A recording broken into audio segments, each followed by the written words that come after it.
Obrigado, Sr. Presidente. Eu começava por cumprimentar a Sra. Secretária de Estado. Vou começar pela abordagem do Governo deste problema. Esta questão foi sendo colocada a diversos membros do Governo, inclusive ao Primeiro-Ministro, mas concretamente ao Ministro das Finanças e ao Sr. Ministro da Economia, numa audição, aliás, nesta Comissão. E o silêncio foi total, tendo mesmo o Sr. Ministro da Economia remetido isto para um negócio privado. Temos agora já algum avanço no conhecimento deste problema, desta relação do Governo, no acompanhamento do Governo desta OPA, e, portanto, ficámos a saber que a Caixa Geral de Depósitos consultou o Governo, o seu acionista, como aliás era natural que o fizesse, e que o Governo tem uma posição sobre o negócio.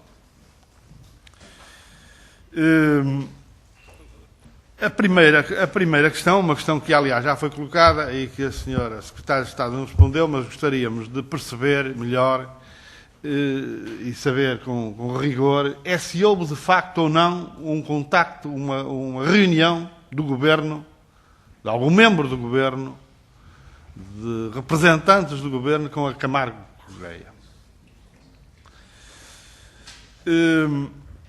E é uma questão suficientemente importante porque nós precisamos saber de facto se algumas das questões que a Sra. Secretária de Estado refere estão de facto asseguradas por compromissos assumidos por esse grupo relativamente à OPA. De uma forma clara. Uma outra é a ideia de que há apenas a disponibilidade. Bem, mas todas as informações recolhidas, quer da Caixa, quer do próprio Conselho de Administração, e até as declarações que a Sra. Secretária de Estado já hoje aqui referiu, mostram que a OPA está decidida. E está decidida a favor, digamos assim, da proposta do Grupo Camargo Correia. Eu gostaria de saber se há ainda alguma hipótese que questões podem ser levantadas, digamos assim, relativamente à OPA, que possam interrompê-la. Uma terceira questão, e liga-se, como referi, com algumas das questões que já referi, é esta questão. O Conselho de Administração diz que não conhece a OPA. Conhece um anúncio com um conjunto de intenções, mas, de facto, depois considera que há um conjunto de preocupações que não têm uma resposta clara do ponto de vista da oferta feita. Eu julgo que a Sra. Secretária de Estado conhece as preocupações do Conselho de Administração, mas gostaria de lhe começar por fazer uma pergunta. O acionista Estado da Caixa Geral de Depósitos, na decisão, antes desta decisão, teve alguma conversa com o Conselho de Administração da Simpor relativamente às possíveis consequências da OPA? É que eu diria que uma parte significativa das preocupações colocadas, portanto, há aqui um problema de informação e de conhecimento que, naturalmente, eu não consigo entender.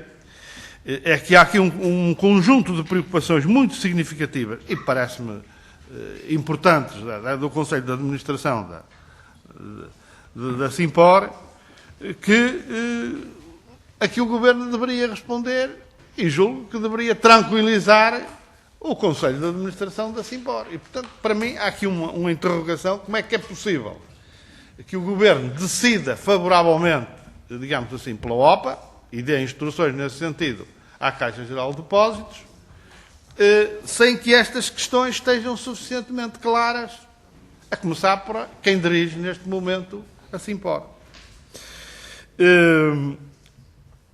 Particularmente os problemas dos trabalhadores, as condições de trabalho e o problema dos postos de trabalho da Simpor, o problema da geografia da Simpor, da presença geográfica da Simpor, concretamente no nosso país. O problema da futura unidade da Simpor, a senhora Secretária de Estado referiu que a Simpor se ia manter, portanto, uma empresa em Portugal. Eu gostaria de saber como é que isso está garantido? Ou é apenas as declarações do Conselho de Administração, do Grupo Camargo Correia? Gostaria, de facto, de ter uma resposta a este conjunto de questões. Senhora Secretária de Estado, ainda duas questões ligadas com este processo da Simpor.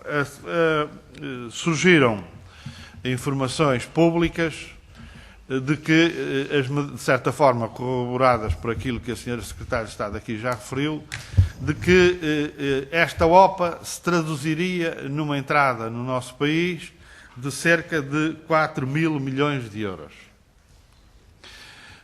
Esta questão foi posta ao Sr. Presidente do Conselho de Administração da Simpor, que considera que este valor não tem qualquer,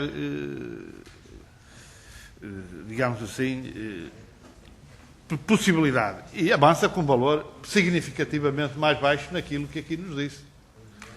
1,3 mil milhões de euros. Há aqui uma diferença, de facto, muito significativa.